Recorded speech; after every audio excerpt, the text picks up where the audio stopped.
So, I have the pleasure of welcoming Saro McKenna for this first session in the track. I'm very excited. Swiss-born top game in the world with 7.6 million users, but I let her talk to it. Sure. Saro, the floor is yours. Hi, everybody. So this room is talking about real-world applications of crypto, right? So I think our predecessor was saying that it was important to identify those use cases and perhaps was struggling a little bit at times to identify what a metric for that might be. So I would say that one good measure for real use cases of blockchain applications are users, right? Number of users is a pretty good way of ascertaining whether the technology is finding meaning in people's lives. And gaming applications right now in blockchain are experiencing extremely large user numbers. So I'm Saro McKenna from Alienworlds. We are the largest blockchain game in the world by users. So those of you with your phones in your hands, you can go to dappradar.com onto the game ranking, and you can see that we're the #1 game in that ranking. And I think, in fact, we're the #2 DApp overall after PancakeSwap. Okay, so just a quick kind of what are we? What are our pillars? We're an NFT and DAO metaverse, and our construction is almost entirely on-chain, which is fairly unique. That time we were the #2 game. Now we're the #1 game. Oh, this is interesting. In the metaverse, things are upside down. We're going to go through most of those topics pretty quickly anyway, so let's just power through. Quick snapshot of our tokenomics. You can see this on our technical blueprint on the website and elsewhere. This just shows, so the play-to-earn rewards are really crucial in a play-to-earn metaverse, right? So these are emanating from inflation. They flow through, in our case, to Planet DAOs. So we have 6 DAOs that are in competition with each other for the play-to-earn rewards. So it's competing as teams for play-to-earn rewards. We also have land NFTs, which are located on each planet, and players use land NFTs and tool NFTs to mine. And then they use Trillium, the fungible token of the metaverse, to stake into the Planet DAOs for governance control. So I referenced before our almost entirely on-chain construction, fairly unique and extremely powerful. This shows the different accounts and smart contracts that are governing the mining game, which is our largest game. This is on the Wax blockchain. Just kind of to give you a sense of the architecture that's residing on a public blockchain, which allows other users to call smart contract actions into our smart contracts, which basically allows other developers to build into the game in a highly scalable way. Okay, so I've got a bunch of sort of concepts and so on in here, but I think the point that I want to get across here, and I think the reason why you guys are in the room, is that what we're experiencing in GameFi right now is a really scalable application of crypto, right? This is why we're seeing millions and millions of users in these particular applications.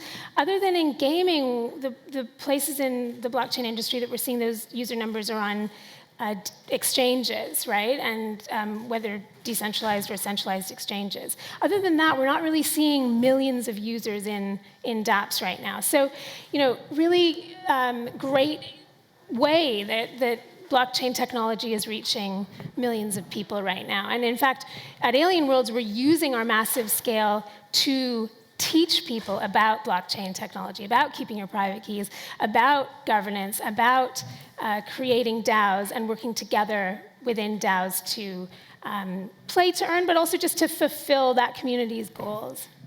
Okay, so quick rundown. A metaverse is a digital space where peer-to-peer transactions happen in a single environment. The peer-to-peer nature of the actions and interactions that happen in the metaverse is really fundamental, and it's what Web3 is really describing, right? Is the co-ownership of a platform because of the co-ownership of the tokens that describe the platform, and therefore the peer-to-peer actions and interactions that happen on-chain, which is in contradistinction to Web2 platforms where all of the interactions go through the platform, and that's where also the value capture is. Okay, so, games, this massive application of crypto right now, and the metaverse. But the metaverse is more than just gaming and probably will become even more than just gaming over time. But right now, the largest metaverses are gaming metaverses like Alienworlds. But within that, there's a diversity of activity that's happening, and that's because of the co-ownership of the system by the users. So once you have users as co-owners, they're incentivized to make more of the platform than just being passive recipients of whatever the creators initially intended, right? Once you're a co-owner of a platform, you're incentivized to create new things, new business models, sell to other people in the metaverse, create your own Telegram and Discord channels and websites and so on, which we have a proliferation of in Alienworlds. We were, in fact, quite surprised to see how quickly that arose when we launched the game. Multiple channels and websites that we didn't found, and the reason for it was that we weren't the only owners of the system, right? There were literally other people who were highly economically incentivized to progress their position within the metaverse, and they took an entrepreneurial position. Okay, so the key feature of play-to-earn gaming, that tokens of value are being earned by the user, right? So tokens that have that are provably the users, and that don't expire if the platform dies. So does that have to be built on a blockchain? Well, essentially, the assets that the user is earning have to be assets that they're ascribing value to, and assets that reside on a blockchain have more value in the eyes of users and should have more value than just assets that are residing within a walled garden. So trustlessness, a core feature of blockchain technology, and it's what's giving value to those NFTs and the fungible tokens. And of course, inflation isn't doing anything for fiat, is it, right now? There's more reasons than just the trustlessness of crypto. It's also that, the fiat system is under stress right now because it's not governed by smart contract. Okay, so I referenced before our on-chain construction. And here what this is drawing out is that, so we're asking, do play-to-earn games have to be built on a blockchain? Like, what's the relationship between blockchain technology and play-to-earn? And in the preceding slide, I was talking about the assets having provable value because they're assets that reside on a blockchain. Here I'm talking about the construction and the fact that with an on-chain construction, other developers can build into your architecture without your permission, right? I mean, there's no even concept of permission in that context. So other developers can build APIs that plug into your smart contracts, or if you build the APIs, other developers can build applications that then plug into those. And this is an incredibly scalable way of technically extending a dApp.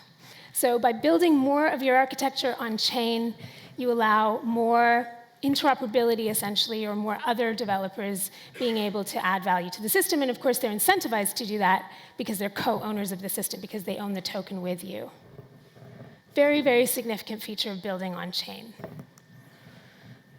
It's basically saying the same thing. Okay, so you might encounter this objection from people, and in fact, you may feel it if you're playing play-to-earn games right now, that they're not necessarily that fun, right? Sometimes they're a bit repetitive. So I would so firstly, they should be fun, and this is probably something that we're all working on, is creating deeper mechanics and more richness all the time.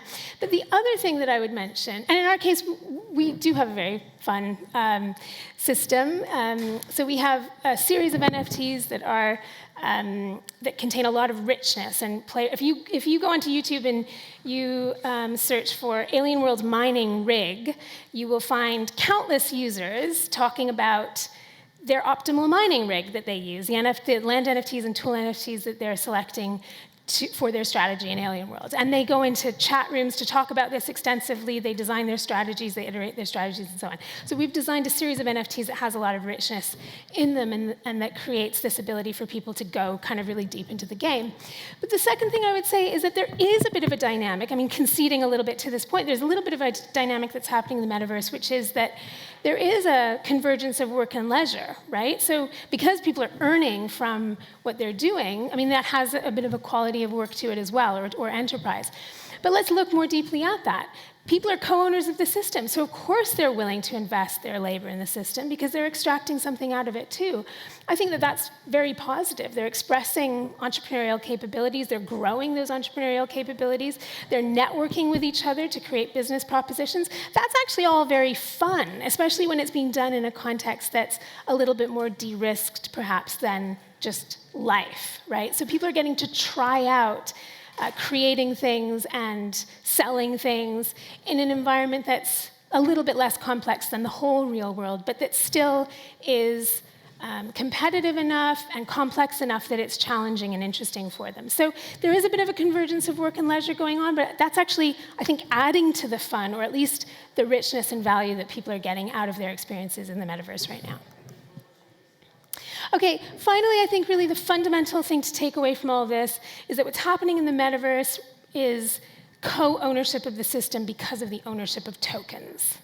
Okay, so Web 2 platforms are owned by whoever created them, and they're the people that are going to monetize that position. At best, what we might have is that middle part of the slide, where a few kind of super users are monetizing a position a little bit by becoming influencers, right? That's the best a user can do within a Web 2 context, is become like even better at sharing content. I would say that that's not great. If that's the best you can do, that's not a very empowered position to have in an economic system. Whereas in Web3 systems, which is over to the right, a fully decentralized circular system where users are co-owners, they're engaging peer-to-peer and bilaterally, they're extracting value, they're building value, they are expressing governance control in proportion to their stake. That's an empowered place for users to be, and it's a highly scalable and extremely economically vibrant economic environment to have created, because all of those users are interacting with each other. There's the potential for value capture in that, there's the potential for value generation. Okay, finally, I think I'll leave you with the thought that we're in a progression of what tokens can do. So this is the concept of utility, right, as opposed to speculation. So we have fungible tokens that express power, reward, stake value in a system. We have NFTs that represent unique objects in a system, also very useful to be able to represent. And we have DAOs. DAOs are tokenized on-chain entities that represent a team or a group of people and are governed by smart contract. Very powerful. I would say possibly even more powerful conceptually than NFTs, right? I mean, NFTs are cool, they represent unique objects, but how about being able to represent people, groups of people who share a common economic purpose? A team. In Alienworlds, they're playing to earn as a team. And there is a token underpinning every single DAO, a tradable token that can express the value of that DAO. So that's, I think, kind of the why DAOs are the next NFTs. These are some of the token flows that DAOs can be engaging in between each other. Again, value capture happening at every single one of these transactional flows. So this is a bit of a view from inside the world's largest metaverse by users, dappradar.com. And looking forward to chatting with you all during the break and later on. Thank you. Thank you, Saro. Since you have a minute left, did you want to take a question? We have 1 minute left. I've never done it so quickly. Yes, the gentleman. I'll repeat your question.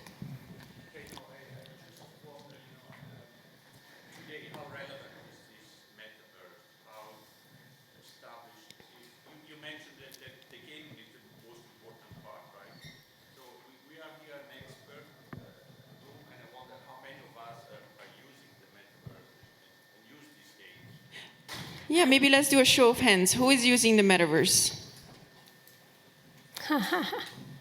It's pretty good. Yeah.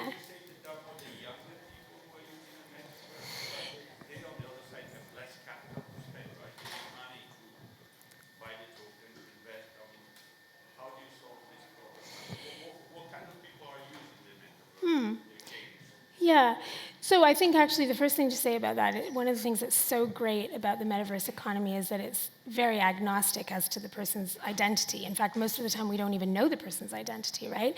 And this is one of the things about blockchain systems is we take in people's accounts, like their blockchain account, credentialized through a wallet, but we don't know who they are. And I like that. So I actually can't tell you conclusively. I mean, I can tell you impressionistically from having met many of our users, but I know that we have lots of different ages represented in the game and lots of different types of people. About the capacity for different people to invest in the system, what's more important is that they can invest their labor than their financial capital, because we're still at the user acquisition and growth phase. Monetization is coming, but I think one of the issues in crypto was that we monetized very early. I mean, how many projects have massive market caps and almost no users? Isn't that a weird disconnect? Whereas what we're seeing now in GameFi is, I think, a much more healthy ratio, where we have lots of users and sometimes more modest market caps, sometimes very big market caps. So I think that whether people are investing their labor and their time is actually probably more significant for the long-term trajectory of this space, because ultimately you can monetize a system where you've got lots of highly evangelical users like we do. I'm not concerned about that. I think that what's more interesting is, are people finding it interesting to spend hours and hours and hours of their lives in these spaces? And they are. Interesting. Thank you. Thanks, Saro. Thank you.